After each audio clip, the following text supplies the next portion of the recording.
the supernatural is something that isn't supposed to happen, but it does happen.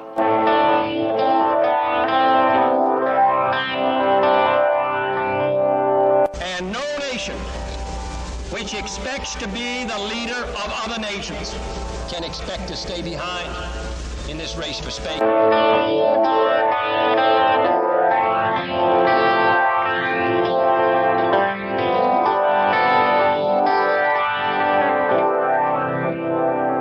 What does it take to convince you that the dead do not always rest in peace?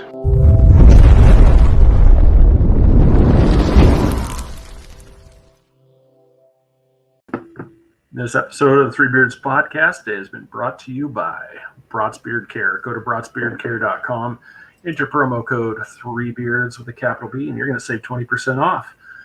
Kelly brought master craftsman and his art, all natural with essential oils, beard oil. We all use it. It's fantastic stuff. We even have our own signature blend. So everybody, go check him out.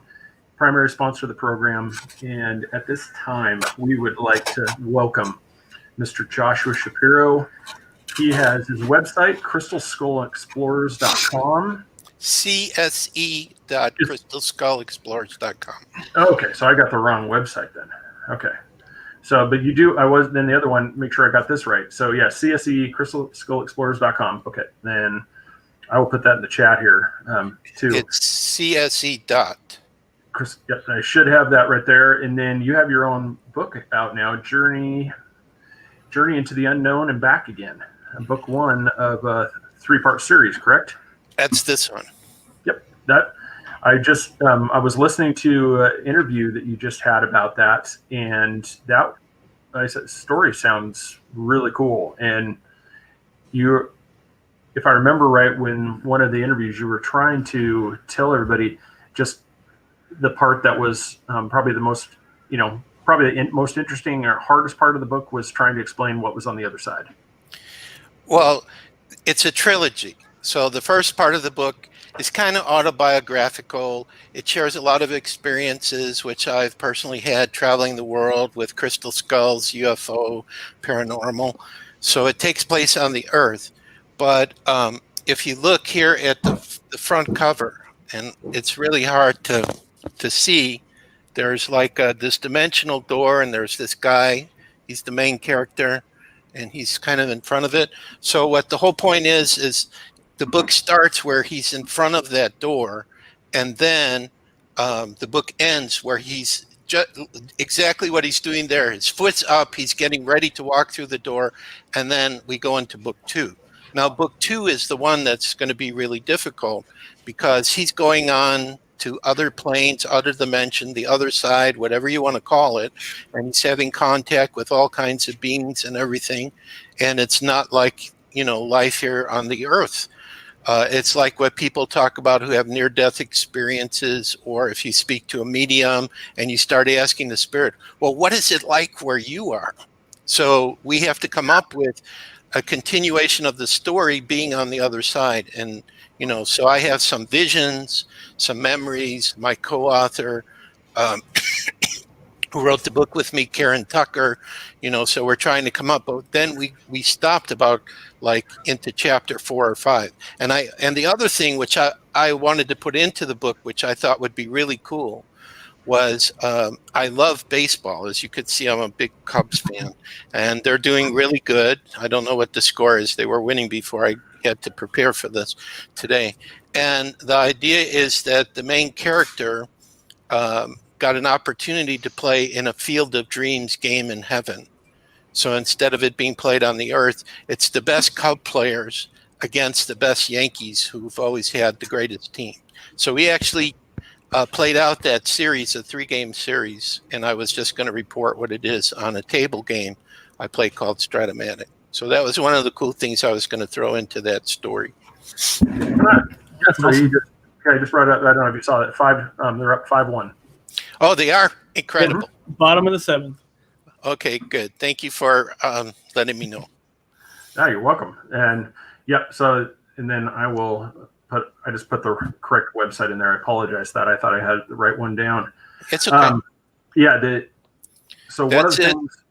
Yeah, and that's the link to the book on our website. So you have. I'm going to show a picture real quick that you have on your one. This is kind of a great segue. Now, is that your personal collection? No, what's happening here is we're actually near a Mayan ruin in Mexico.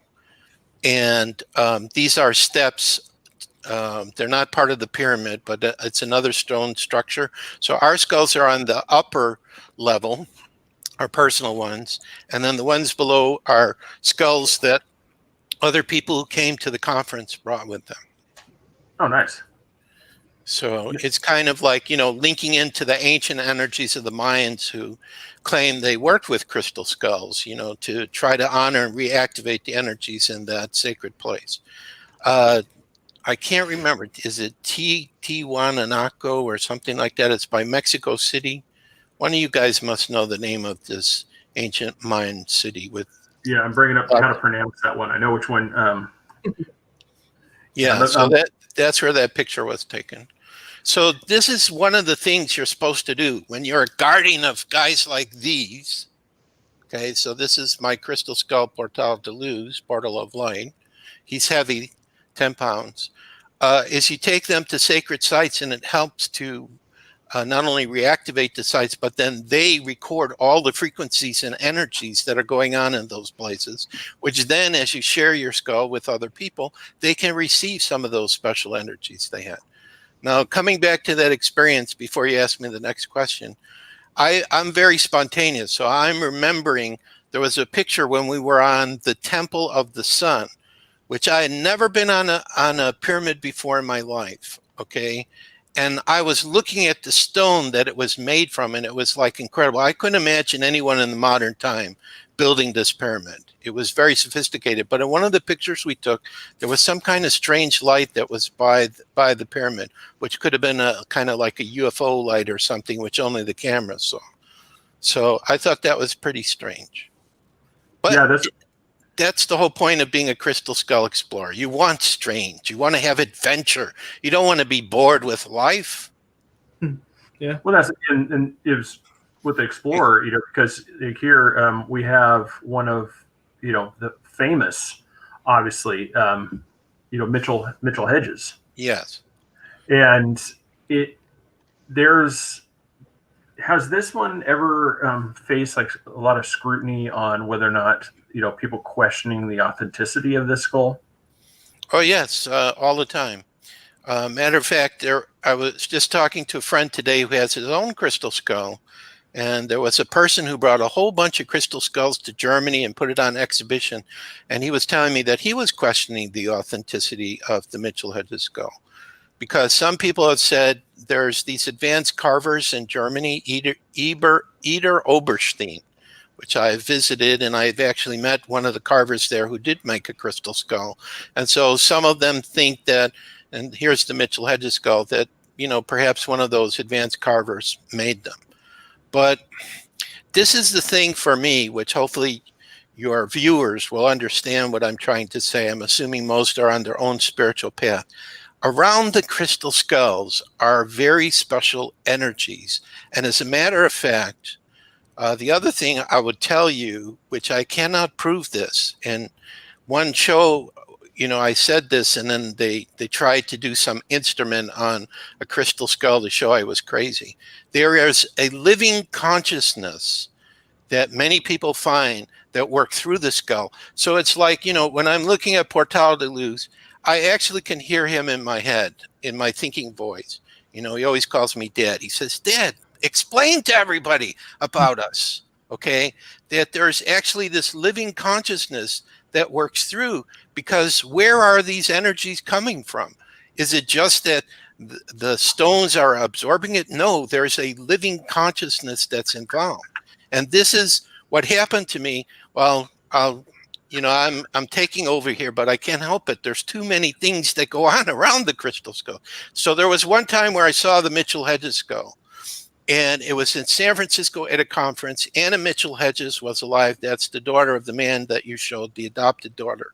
And she was allowing people to see the skull for like a minute or two. She was sitting at a table and the skull was on the table. So it came my turn, and I'm looking at the skull, and telepathically I'm asking it, because Sandra Bowen and F.R. Nick Nasarino, the co-authors of my first book on crystal skulls, Mystery of the Crystal Skulls Revealed, had gone to Canada and had taken video and photos of holographic images appearing inside of the skull. So I'm asking telepathically to the skull, how do you do this? What's going on? And I heard something in my head say, look, and it was like an etheric image of the skull lifted above it. And then it said, now look. Okay, so good, you have a picture of it. That's Anna Mitchell Hedges. She was 100 years old when she passed away. And when was it? 2009, I guess. She was 100 years old. Anyway, so the skull said, now look at the crystal. So I this is my gift. I can project and feel objects or feel a person. Okay, that's my gift. I feel energy. So I went into that skull and I felt nothing. I felt it was normal crystal. So what the skull was trying to show me was it's this consciousness that works through the crystal skull, or consciousnesses, or a group of consciousness, I don't know. And that's what is giving the energy and activating people's creativity and their spiritual gifts and taking them through healings and the whole thing. So this is my conclusion after being involved since 1983. So that's what, 37 plus years. Now, Go ahead. Sorry. Where do you find them? Obviously, not everybody can find them. Where did you find your skulls at? Well, most of the skulls that I have been gifted to me, believe it or not. Portal de Luz, which is the one I showed you, he says, show me again, Dan. Okay. So there he is. So this is a modern skull that was carved by a Brazilian carver in 1998, and I received him in 1999. It was a gift from an ex-wife.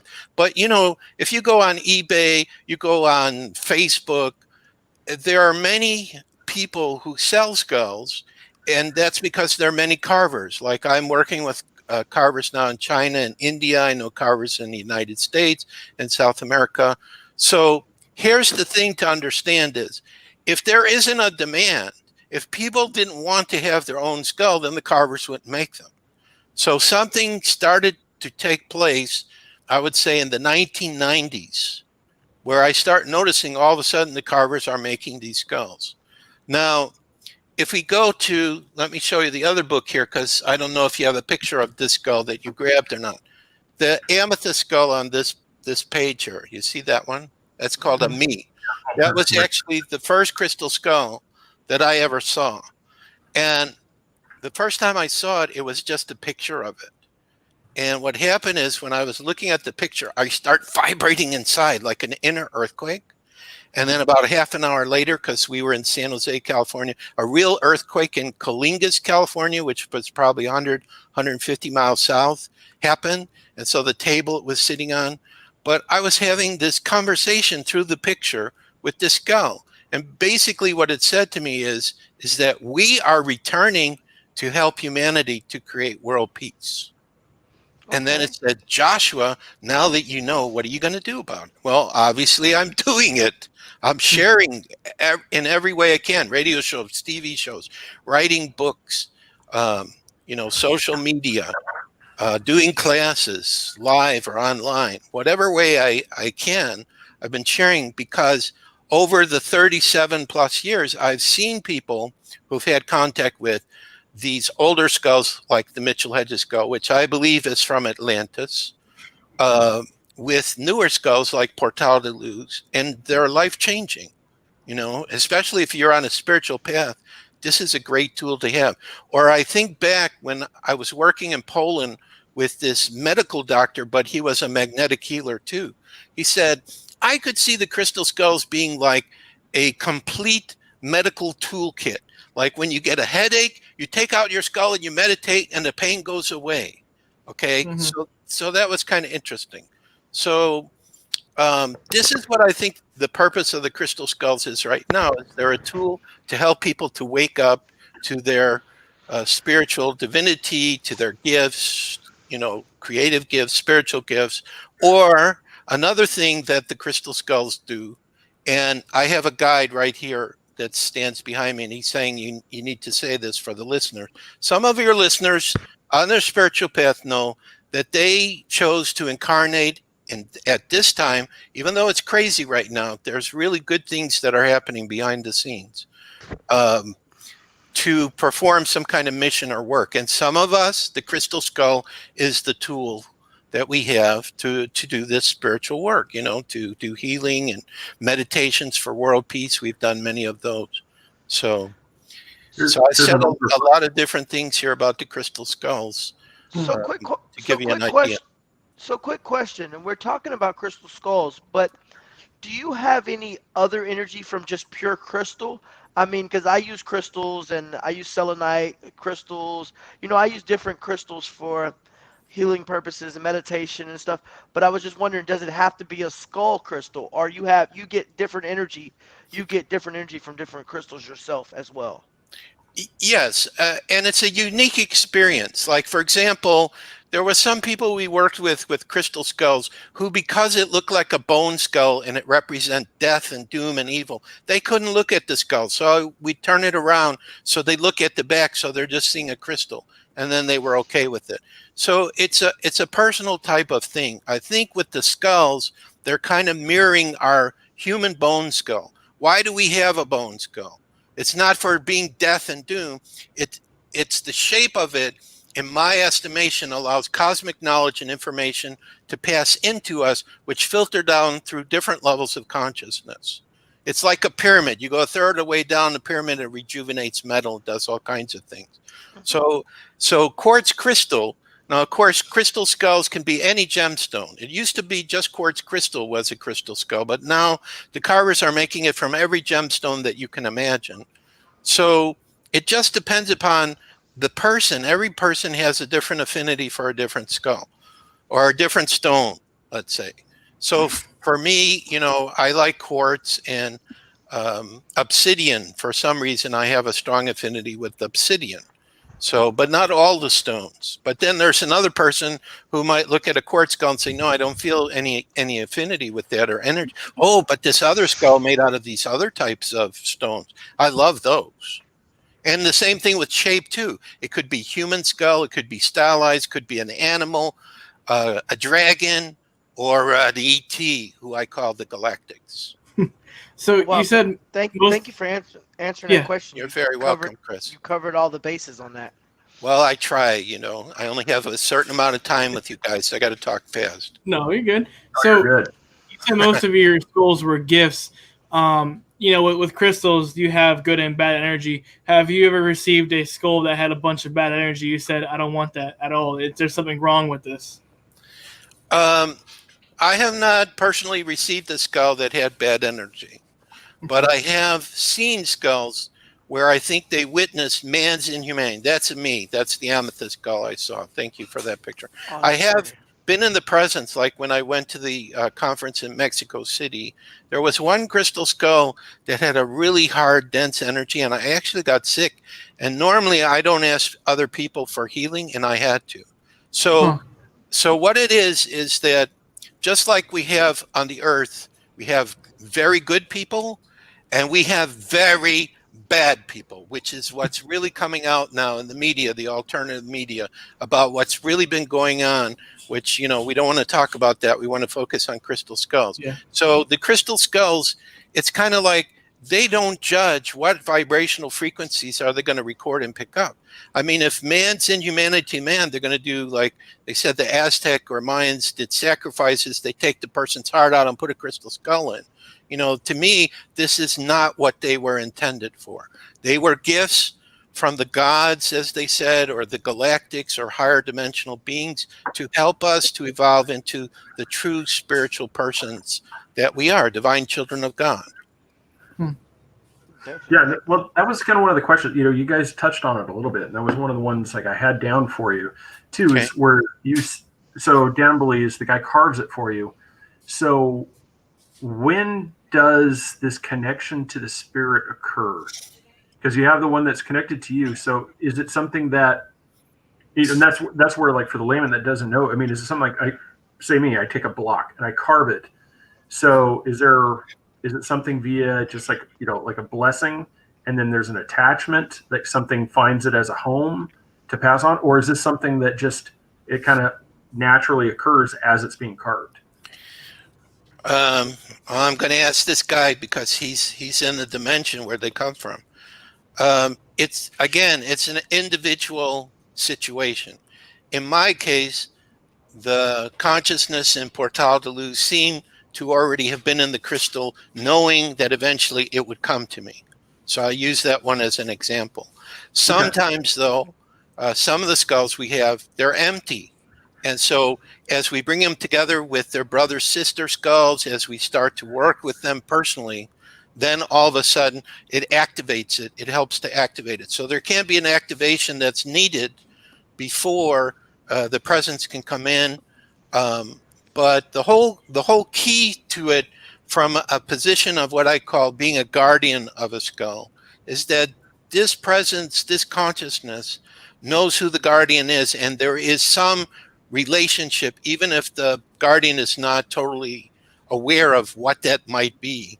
Like, for example, with Portal de Luz, it's almost like we're one person, in a sense. And some of my attributes, some of the parts of who I am, my quirks as a human being, if you will, he seems to incorporate that. And people tell me about their having a feeling or sensing of Portal de Luz. So I would say for most people, like, let's say if somebody got a skull and they're not sure what to do with it, and they could contact us and we would walk them through. Or basically, it's following your intuition and your feeling. So you have a skull, what do you do with it? Well, I would say start doing the meditation, see what happens. Now, there are some cases where a person receives a skull, they feel no energy, they have no communication right in the beginning, and it might go on for 6 months to a year. But then all of a sudden, a year later, they say, oh, I need to start working with that one.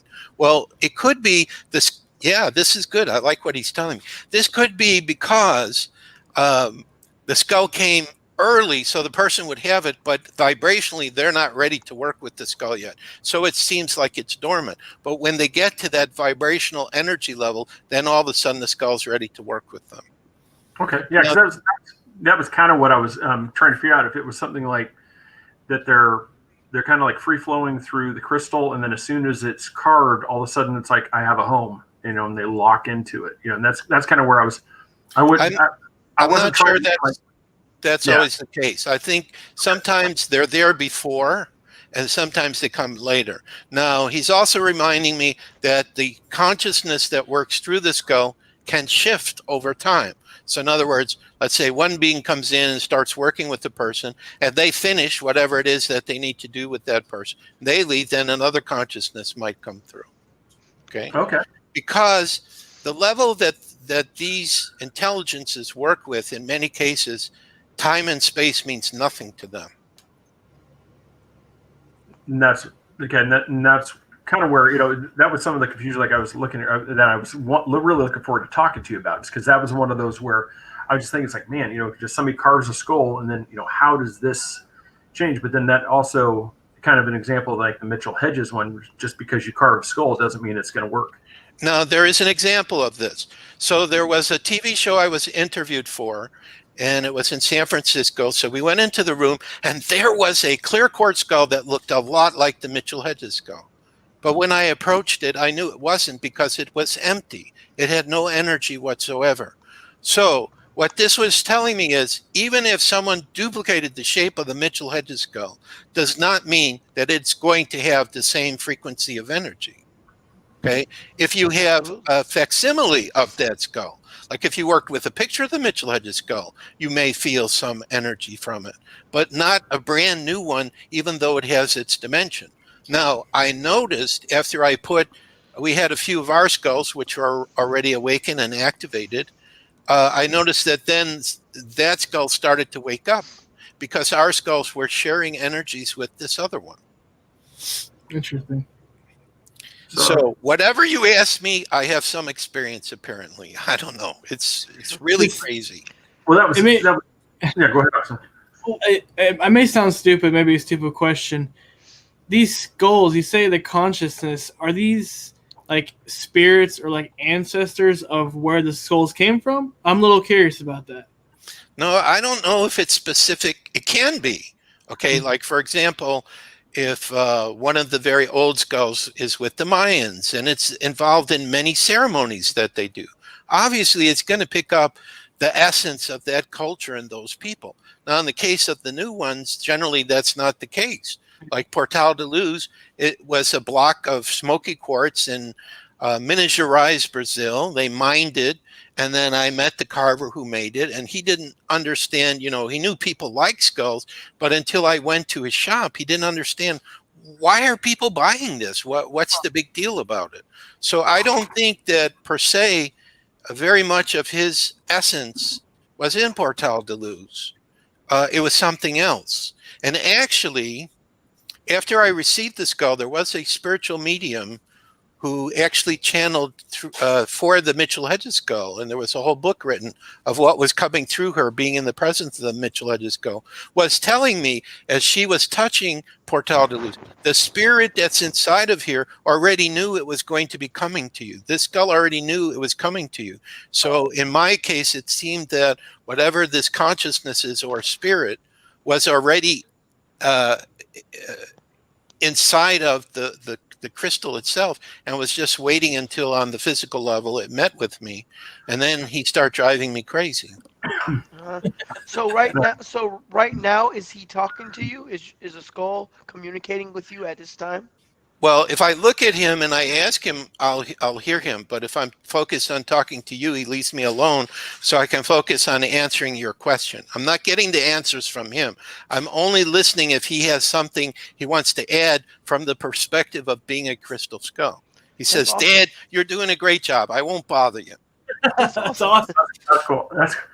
Well, man, I want to get a crystal skull. This is awesome. I mean, how do I have this personal connection? I mean, like I said, I go listening to it. It's awesome that you have something like the possibility that you have an object next to you that you can have this kind of a connection with. Be quiet. I'm trying to listen to his question. Go ahead. No, that was more of a statement. That's where I was. That's where I went. It's one of those.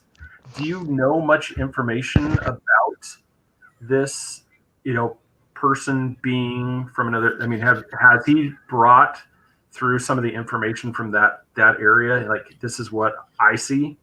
Okay, let me add. He says it doesn't matter what his name is or who it is, as long as I can validate. And it's the same for the being that's here that talks to me. I don't ask for a name. I just recognize by energy. So when Portal is talking to me, I recognize his energy. If another one of our skulls is talking to me, then I feel a different energy. If he's talking to me, then it's completely different. So I just recognize it by energy. And the only reason we came up with a name is so when I show you this skull and I tell you a name, then you'll remember it. And you say, oh yeah, Portal de Luz. I know which skull Joshua is talking about. Or is he talking about Geronimo Golden Eagle Eye? Or is he talking about King Leilani? So these are other two skulls we have, which, by the way, to your listeners, we're making juniors of them. So if they get the free Crystal Skull ebook I'm offering, they'll see pictures of it. But anyway, they each have different personalities. And we have Rosalita, which is very similar to the Mitchell Hedges skull. It's made from rose quartz. It has a movable jaw, similar type shape and pattern. Too heavy for me to show you, but we have a picture of it of her on the website, and she's very quiet. She just sends out love, wants to heal people. Those little mini skulls too. Is that they have little mini energies too, kind of like little children of the skulls? Well, really, your question is, does size matter? And my answer is no. In other words, just because Portal de Luz is 10 pounds and fairly large doesn't mean he's going to be more powerful than a little tiny skull. They're all unique and different. And the key is, I think, if you're wanting to get a crystal skull, is you got to resonate with that particular skull yourself, okay? Or you get a practice one. You get a little tiny one and practice one, so you get used to working with it, and then you're ready for the real one that you want to start working with to help you or to do your spiritual work together or whatever. So size doesn't really matter. I've seen little tiny ones that have a really powerful. There's Rosalita. You're really good, Craig, Oh, yeah, he's getting got all these pictures. So Rosalita is 13 pounds. I have to make up for my last show. Okay. All right. I won't ask you what happened in your last one. I was the wrong images constantly, so this is. I appreciate it. Doing good. Yeah. So this is a flyer we have of a presentation we did in Atlanta. We live in the Atlanta area, so we have Rosalita and the other skulls are on there, and that's Katrina, my life partner. So we're the crystal. All of us together are the Crystal Skull Explorers. That's the only title I could figure out. So you're in the Atlanta area? Yeah. Have you ever been to the Five Points District? The crazy story about crystals, I think this is how we started the podcast. I brought a crystal back, a business crystal, back from when I went to the Five Points District in Atlanta. And we were like, we've got a perfect podcast name, we're going to go. And everything has been flowing seamlessly since then. So, I mean, I'm very big on energy. I carry crystals every day, and I got to get a crystal skull now. That is like I got to get. Okay, well, just write to me afterwards, and we'll find a way to help you. So you have a connection. You're speaking to this conscious. Chris has. I'm working on getting skulls myself. Chris has. Crystals. Yeah. In order to talk to the conscience, you need a skull, not just a regular crystal. Correct? Mm-hmm. Okay. But it's using my gift of intuition, which manifests. Oh, Katrina, the battery's running low. Hurry. We might lose him. Yeah. Well, if we for some reason it drops off, like I said, we just call back. Like I said, why don't you get the charger? Yeah. Okay, I need the charger. Hurry. I'm calling them. So what was the question? I got. No, it was just I've always been interested. I mean, our first episode I think was about crystals, and my sister, she's a crystal fanatic too. She coming? I want to get one for myself, but I never knew about crystal skulls. How there's like a conscience in these things. That's interesting. It really is. Yeah, that's okay. So we're working on plugging it in here. Okay. You're fine. You don't think so? So over there.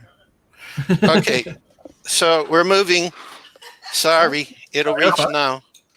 Hey, this would not be a Three Beards podcast if things went perfectly smoothly for the entire thing. We can't have a regular show. It's interesting, man. Like I've been slacking off a lot ever since our crystals episode. I've been really meaning to get a crystal, so this makes me want to go like very soon to get a shop and get one. Not just a skull, but just a crystal in general. Because I mean, just showing Chris is showing us his. It's freaking cool. I mean, my sister should be on here right now commenting. Maybe we can go meet up sometime and have a brother sister shop day and go shop at crystals. Maybe I don't know where she's at. Yeah, the closest thing I've got to people could see over my shoulder. It's just a plain old regular skull. Does it talk to you? No. No, his skull's not crystal. It doesn't talk. It says nothing. It says I was made in China. It's what China. It still looks cool, but there she is. Finally. I hear you guys. Can you hear me? Yes, we can hear you. But you can't see me. No, Start cam. Okay. Damn. Oh, there we there go. you are. Okay, but now I'm darker. Let's see. I need another light here. Hold on. Well, with Tara commenting, she said, "I'm able to feel many people's energies, and crystals are very similar." Okay. Only temporarily. The universe was really fighting me today not to be on your program. We have that problem. Somebody out there listening that this is going to help in some way. I don't know. We have that problem. Okay, so where were we, gentlemen? I scratched my beard. We were talking about. I can't hear you guys though. Yeah, we're talking about how this is a normal for our program. Yeah. And he's might still. I think he's reading the comments. Can't hear you. Uh-oh. Tell him. you message him? Yes. My mic? You can hear me, right? Yes. Yeah. But I can't hear you, so I can't hear your question. Click out. You booted him? Can you hear us now? I don't see anything. Let's see. Cam, mic, maybe? Yeah, if somebody can relay it, just basically, that brought it back. It's showing it's working. Do you hear me now? Okay, but I still don't hear you guys. Go away and come back. Go away and come back. Where is the sound on your computer? Oh, there it is. See that X? Get that. Just hit the X. Okay, now I can hear you. You can hear me. All right. Hey, there we go. Tell it. Thank you so much for the help. Yeah. It muted the sound, but she made it too loud. I need you to click on there and make it softer because it's like. We're loud. Okay, that's good. Okay. We could. Are you recording this or no? Yeah. Oh, okay, so then it will look like nothing happened. Yeah. No, everything's going to look like it happened. This is our show. Okay. That's our show. That's our show. This is why everybody loves us, is for this real appearance. So, he said there's no makeup, there's no look at this polished thing. No, this is us. Yeah. Okay.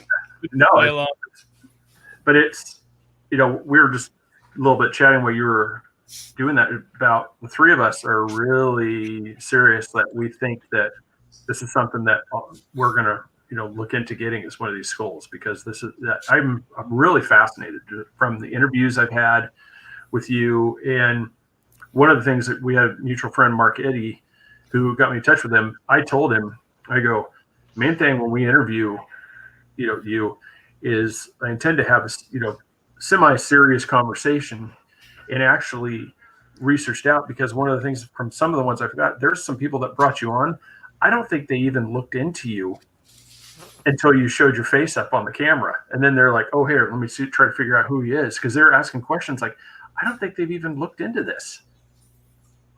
Mm-hmm. And does this happen very often to you? Like when some of these things where it's basically as they bring it on, they're trying to learn as you're on there? Yeah, sometimes people do some research, or they'll listen to one of my other interviews, because I'm doing them constantly now. I don't know why I'm so popular all of a sudden, but I know that I have a lot of information inside of me, not just about crystal skulls, but a lot of things that are happening right now. So I asked God, I said, God, you got to give me a weight so I can talk or share it. And Mark came up and indirectly got me on Coast to Coast. And that's it, buddies. I'm off and running, and the Aries part of me is loving it. Because we're each here, we each have our gifts and the things we like to do.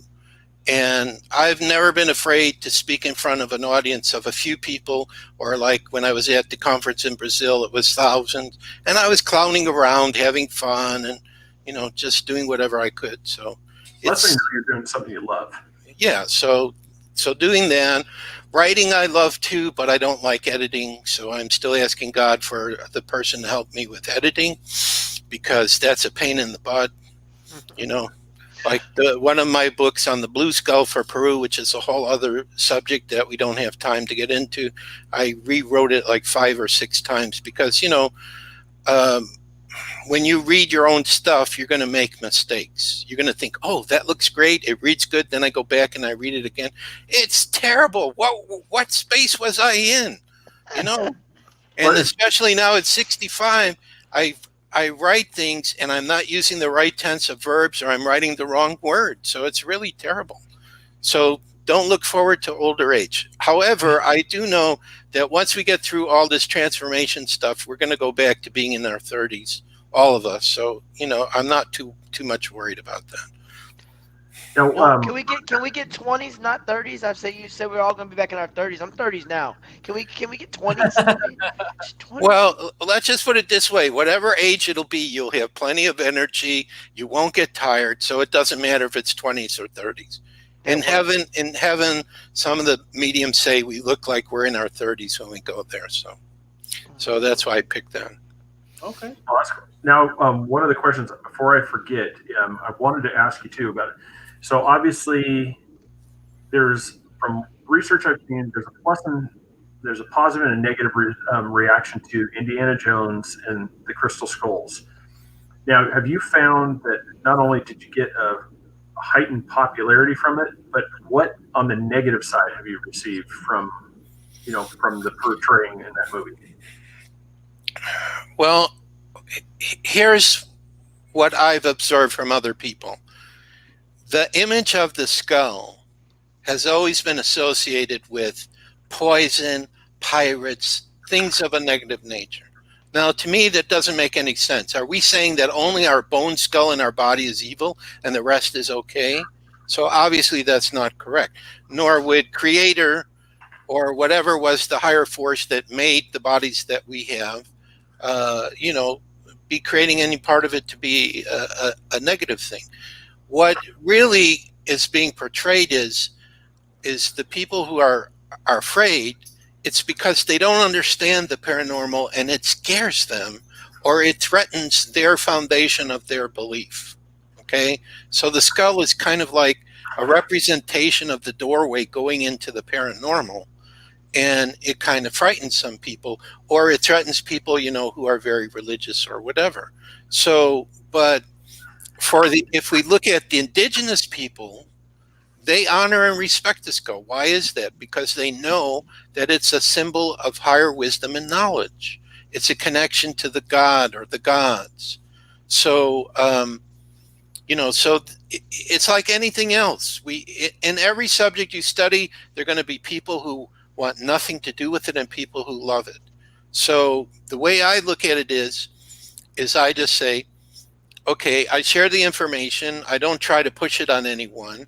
And if somebody's really interested, then I know. So apparently there are a lot of people interested, because when I was on Coast to Coast, it took me a week to answer all the emails I was getting. Okay.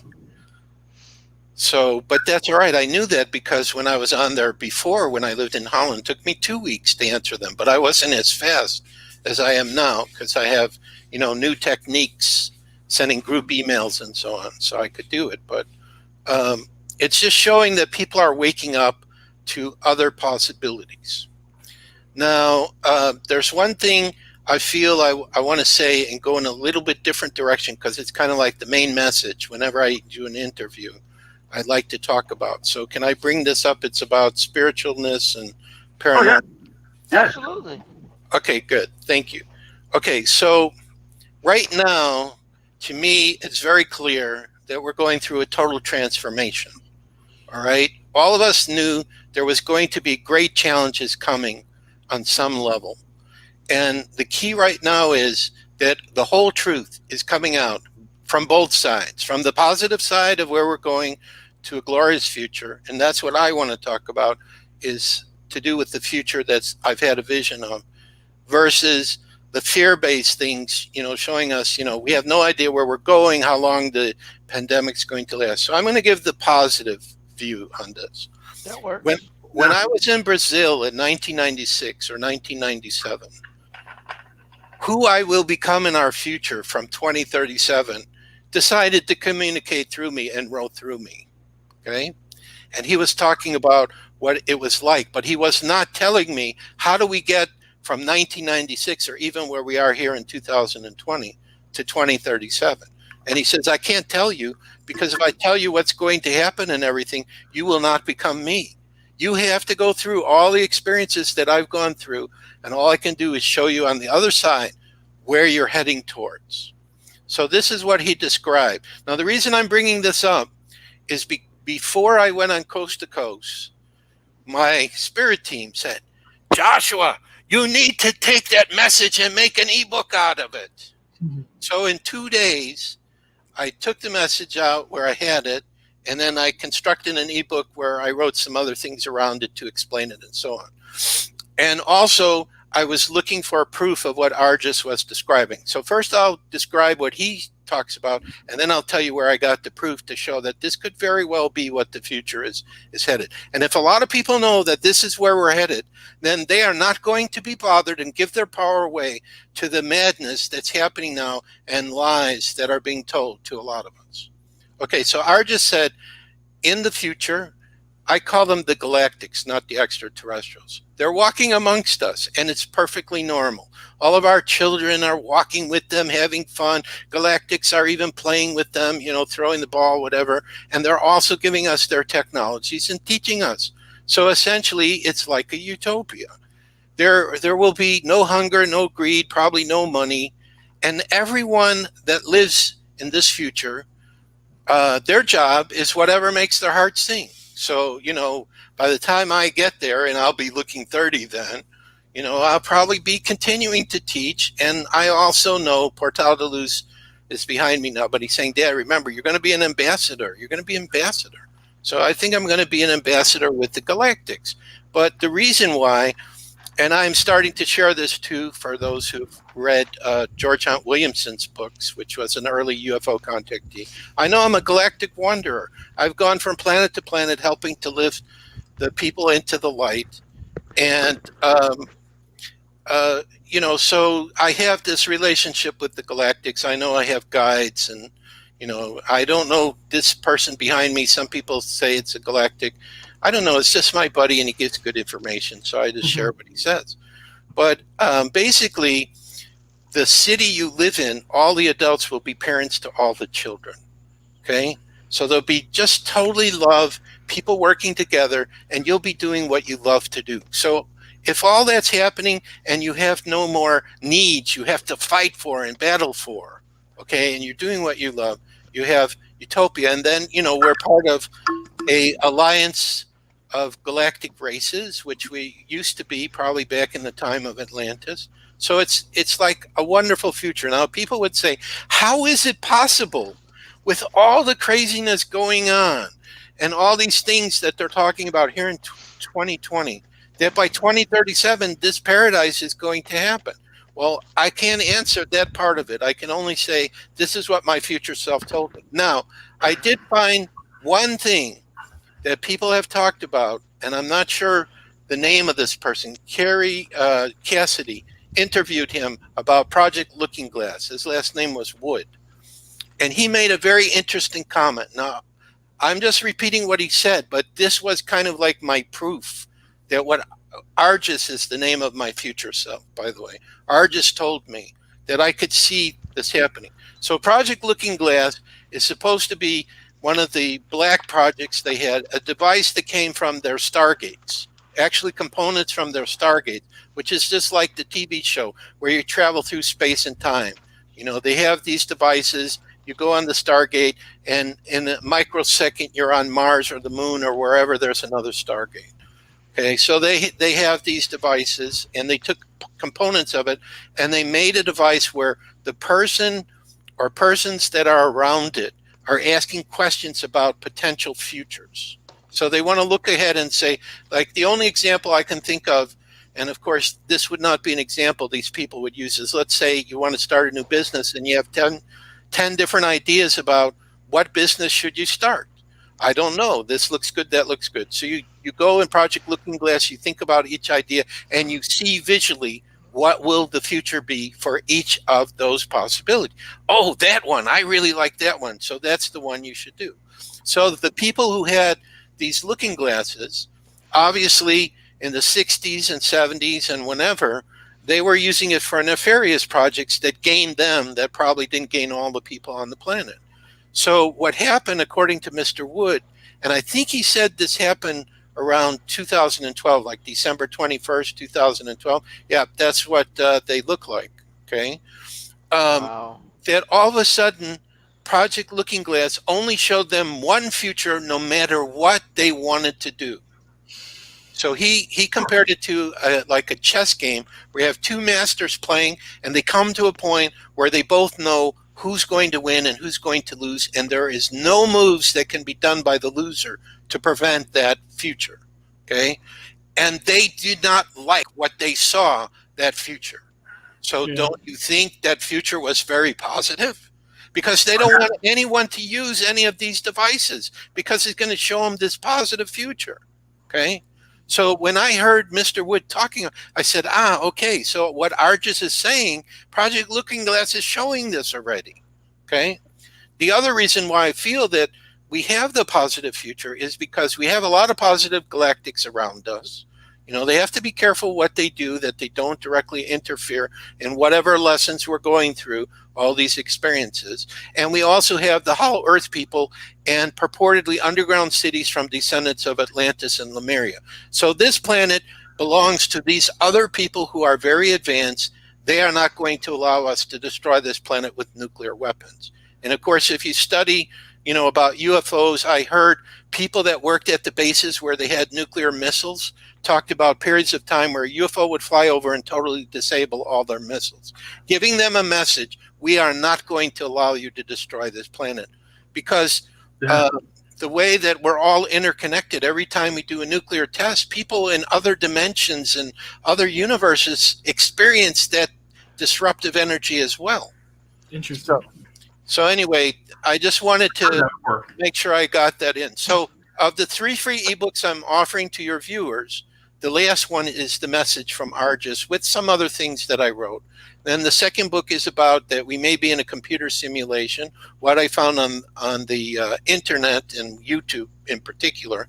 And of course, we have our Crystal Skull free ebook, only 100 pages for people that also should be helpful. So I just feel like these 3 books I'm supposed to share for right now to help people either to learn more about the skulls or to get a better feel for, you know, what's this time that we're living in right now. So it's like anything else. It can be the best of times or the worst of times. And incidentally, it's very interesting because as this started in December, our financial situation went from struggling to good. Well, that's great. Okay, so I interpret that as that this is a sign that for other people, even though they may be struggling, even though a lot of Americans are waiting for the next stimulus check, which they're having great difficulty agreeing on, eventually on the other end, we're all going to be okay. So as we all believe that through the power of our mind and the geometric multiple of that energy, we will create that world. So I can't see any other possibility. So even though I'm concerned about, you know, people getting sick and, you know, this illness that they've created, let's say, you know, there are people who are getting sick. It's a real thing, but I don't think it's the numbers they're reporting about. I think it mutated and not as many people are getting sick. Like in China, I saw some video and there were a lot of people when they released it that were sick when it first came out. So.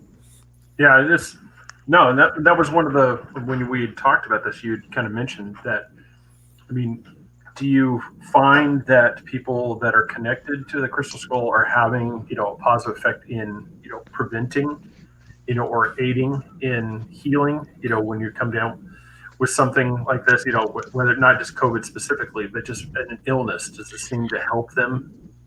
Well, my answer is going to be a little bit funny. I don't know very many people who have COVID. It's like I ask, and like we had in Katrina's family, there were two of her relatives, but they recovered very quickly. So it's like I don't know a lot of people. So because I don't, and none of the Crystal Skull Guardians that I talked to have told me that they had it, it hasn't really been used for that. But I think what the Crystal Skulls are being used for now is to send out, you know, a positive energy, a loving energy, a healing energy for people. We need to work together as the family of humanity. So, and now that people have to stay home more, they should be taking the time, you know, to read more, to learn more. But I'm telling you, if you go on YouTube, the complete story from both sides, the positive and the not so positive, is being told by people there. It's like all coming out right now. Yeah.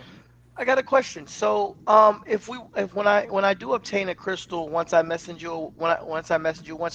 a skull, Yeah. what's the best way to tap into your skull? What's the best way to see? I mean, you said earlier you have a gift. So, will the skull show me maybe a different gift from what you have, or Oh, how yeah. do I tap into the skull to find out the different energy that I may have? Do I get to cheat and read your energy? Yeah, you can. I'm Okay. Okay. It's going to be on a feeling level. Okay. So in other words, you do a meditation and then maybe go to sleep and you wake up, and also he's saying you'll have dreams too. And all of a sudden you have this feeling like I have to go outside with this skull. No explanation, no reasonable reason why, just a feeling to do it. Okay, so the key is you got to trust what comes to you as you work with the skull. Like, for example, Portal de Luz, we were in Europe, and he's telling me, Dad, we got to go to the crop circles. We got to go to the crop circles. He wouldn't shut up. So I started asking, my friends, how do I go to the crop circle? I'd never been to one. So then eventually I figured out what to do. So we went to some in England first. And, well, do I have time to tell you the story, what he did at one of the crop circles? Oh, yeah. Okay. Oh, yeah. So first, we went to one crop circle, and I noticed that there was some kind of plane flying over the field that didn't have any markings on it. So I figured, those people who don't want you to know that they're looking at it are checking out what's going on and so on. And I felt some special energy at the first one. So then after I was accustomed to, how the crop circle works, the crops are in certain geometric patterns and the whole thing. So then we went to another one, which was by Avebury, and it had a yin-yang pattern in the center. And I've discovered that crop circles is a really great place to go to meet people from all over the world, because I had the best conversations with different people, and I had the crystal skull with me, and they were asking me questions, and I was asking them what they were doing and so on. So eventually what happened is I found a crop circle researcher, a very well-respected one. Unfortunately, he's passed away, and I can't remember his name. This is the problem of being 65. Like, if you guys talk to me tomorrow, I probably won't remember any of your names, okay? But I'll remember your faces. You'll say, okay, I was the guy with the red beard, or I was the guy with the Star Wars hat. Then I'll know which one you were. But so he went back to that same crop circle that I went to, and I said, let's try an experiment. This is me. You get a crazy idea you want to try. Let's see if the crystal skull can change the energy in the crop circle. Is that possible? So he brought with him an electromagnetic meter that went from -100 to +100. So what we did is first we went to the center of the crop circle, and he measured the energy there, and it was 0. Then we brought Portal de Luz close to the center of the crop circle, and I noticed, and so did 2 other people, that inside of him I almost saw what looked like this shifting energy field going up and down really fast, up and down really fast. And Portal was trying to show me that that's the reason why the measurement at the center of the crop circle is 0. There's this energy field that's going up and down so fast it's negating itself. So I thought that was interesting. So then in these days, we didn't have MP3 players. We had portable CDs. So I have a picture where, I'm in this crop circle and I'm meditating with Portal de Luz, and I have my headphones on from the portable CD. And what I first felt when I started to do this is like a cone of energy around me. Okay, and then Portal de Luz's favorite music is Pachelbel's Canon in D. So I have one with ocean sounds. So I said, okay, I'll play that music to honor you, and we'll meditate with that. So I'm meditating with that, and about halfway through, I start wanting to sing with it, because I think I was a musician in the past. I have songs that come to me on the guitar and the piano, and I don't know where it comes from. So I have to assume I was a musician in the past. And the most powerful meditations I've had with the crystal skulls has been when I'm meditating with certain music that really resonates with me. And I think one day you're going to see me conducting an orchestra or something, because I just have this, like music inside of me and want to move, and the little child wants to come out and everything. So anyway, I'm meditating with Pachelbel's Canon with Portal de Luz, and I feel I need to sing with it. So there's no words to the song. So I just start singing, and I think I'm in perfect pitch and everything. And then the music's over and the meditation ends and everybody's looking at me. And they go, what song were you singing? We don't recognize that. So I don't know where I was or what I was doing, but I thought I was singing that song. So anyway, after we did the meditation, and we measured energy around Portal de Luz, and it was plus 100, which means it's off the scale. Put him in the center of the crop circle, and again, after taking him out, then the crop circle was plus 100. So the only conclusion I can make, if you meditate with the crystal skull with music, and the beings that are around who either are observing the crop circle or actually created it in the first place, this is an activation of something, and everybody is celebrating together because the energy in the crop circle changed. It's not a crop circle, but there's you with your headphones and the right. player. And that's from Peru while we were headed in a direction. And by the way, when I was doing that meditation with him, I had a vision that the Atlanteans came to Peru and brought their sacred tools. I saw a levitation ship flying to Peru, and I was on board. So that was interesting. So, but the thing is, if you have all these visions, how can you prove them? You can't. But here's something Spirit told me, which is a very profound comment, and that is, you cannot imagine anything unless it already exists somewhere. So in other words, anything you ever imagine or you think of or you think is fantasy, you're only imagining it because it already exists somewhere. And it's not just in your mind, it's actually happening. Interesting. Well, I may have already asked you this. Where can you get a crystal skull? Not a fake one. It sounds weird saying it, but like an actual crystal skull, it's authentic. Where can you actually pick one up? Well, I have to phrase it this way. First of all, every crystal skull is authentic. Okay, so the ones that people call that are fake are the ones the modern carvers are making. Or, like, for example, the British Museum has a crystal skull. They say it's a fake. They think the carvers in Eder Oberstein, who are very advanced, may have made it or something like that. They don't think that it came from, the Mayans or the Aztecs. So obviously we are a source for the new skulls. As far as getting one, let's say that's authentic, which means old, very old, you can't. It just comes up through life. If you're meant to have it, it'll be gifted to you. You'll travel maybe to a place, maybe indigenous people have it and they know that they're supposed to pass it on to you. It doesn't come in a normal way. There's another friend that I've been talking to who said she went to Guatemala and one skull was in a tree, lightning hit. The Mayan people found it, and then when she came, they gifted it to her. And then she said the other one, she put the first one in a safety deposit box, and the second one just appeared out of nowhere, an apport. And she has two of them. Now, I held one of them, and I was getting a definite message from that skull saying, yeah, we're connected to the Galactics, and we're observing you guys through the skulls, and you guys are nuts. We can't understand nothing that you're doing. You're fighting with each other and all this stuff. We don't understand that. That's kind of the communication I got from one of our little skulls. So it's really if it's your destiny. I mean, like for example, for the Sci-Fi Channel, they took Bill Holman to Belize, and they were telling me they were going to do this because I was also interviewed by the Sci-Fi Channel. And I knew that nothing was going to happen. And they were saying, well, the Mayans told them different places and they were looking to find a crystal skull, and they didn't.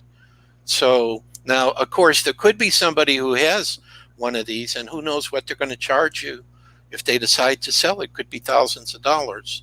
So I just think that if you're meant to have them, they come to you. Now, the new ones, you have free will. You can get them, you can start working with them. And if somebody had an ancient skull and they offered to trade me for Portal de Luz, I'd tell them, go jump in the lake because, he's my buddy. How could I give him away unless he specifically said, Dad, make the trade. I want to go with this other person. I need to help him. Then I would do it. But if it was up to me, no, I'm not going to give him away. It's like, he's a part of me now, and we've done a lot of good work together, and he's taught me a lot of things too. So part of what's coming out of my mouth is things that I learned through him or with him.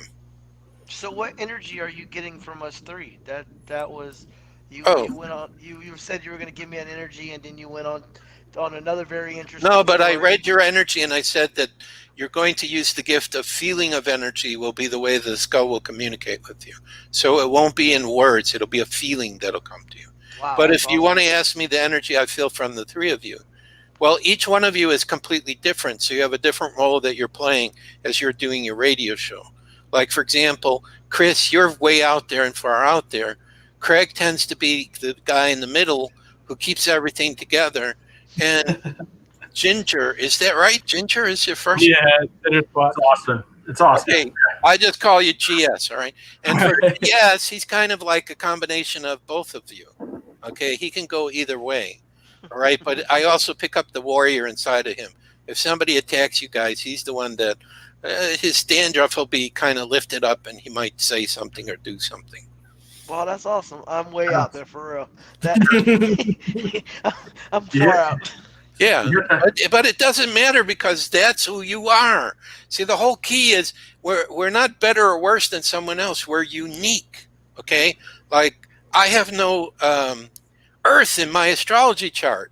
And so when I first started, I was way out there too, and it was very frustrating because I couldn't do what I wanted. And as I don't know, I guess as I started writing and doing lectures and talking with people and traveling, this is what grounded me. So, I can go either way now.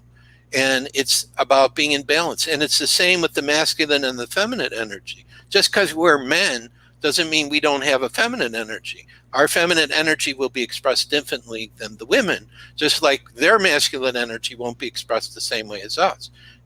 We were brought up, probably all of us, that we're supposed to be logical and we're supposed to reason things out why we do things. But I'm here to tell you that that's not the best way. The best way is be spontaneous and go with the flow. Go how you feel to do it and then figure out how to do it. So in other words, I feel and listen first, and then I decide. And it's the same as I'm talking to you. I didn't have any plan what I'm going to say. I'm just kind of going with the flow. Not just your questions, but all of a sudden memories are coming up. So I figure, I'm supposed to talk about those.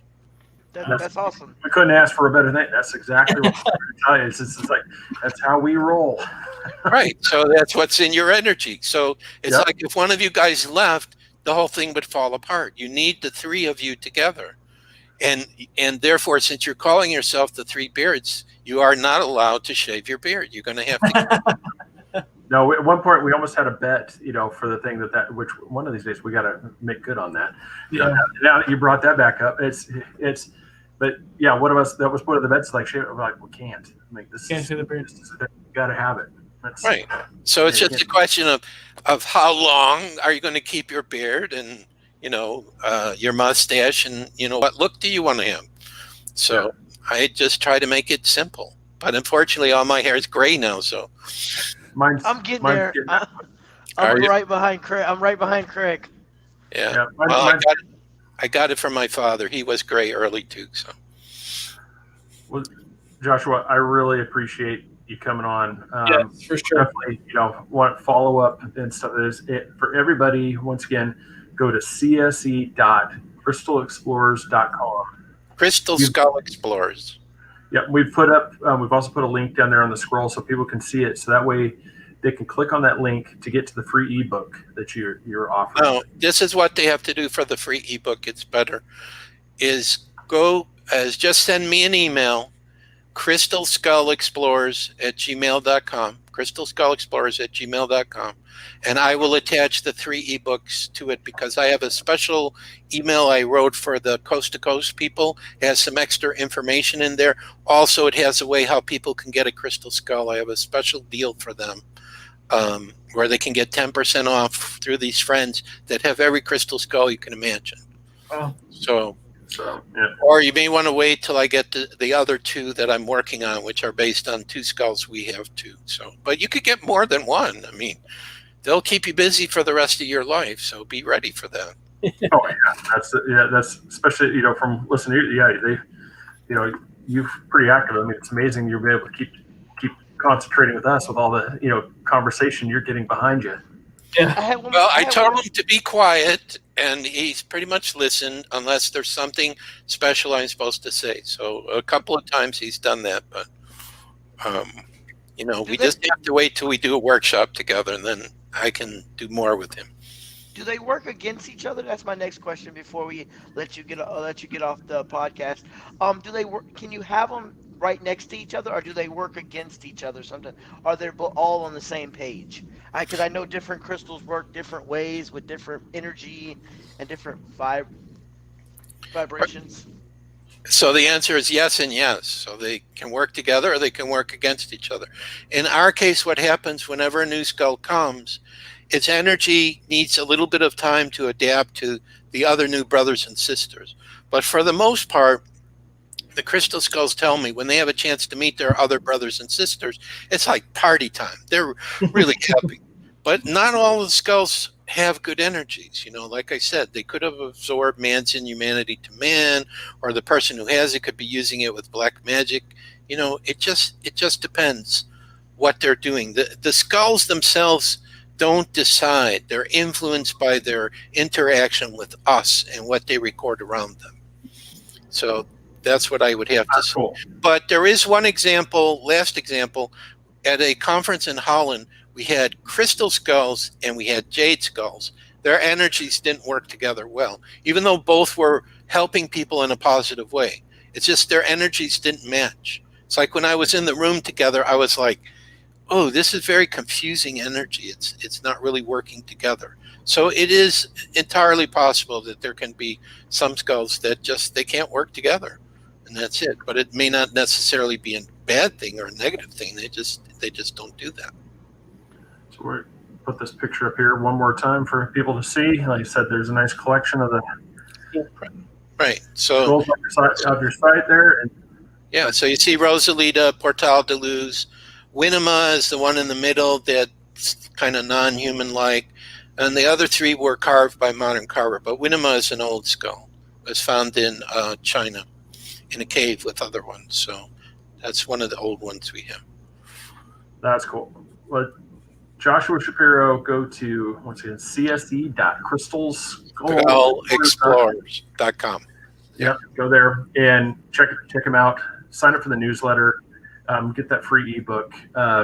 If this is sounding interesting to everybody, look into it like we are, about the possibility, picking up a crystal skull. They would be more than happy to talk to you and help you out on that journey. So please go, once again, csc.crystalskullexplorers.com. And Joshua Shapiro, I want to appreciate you coming in. Can't thank you enough, taking this time out of your night and, apologize to the crystal skulls that we had to tell them to be quiet for a little while. No, Let's get back. They know that sometimes they have to be quiet. But they do their work silently, so it doesn't matter. When we do our sessions, people meditate with them, so they get their chance. They have direct contact with them, so it works whatever way. Awesome. So I want to thank you guys for having me. You're doing great work. So everybody, make sure you listen to their other shows too, because I know they have great guests that come up.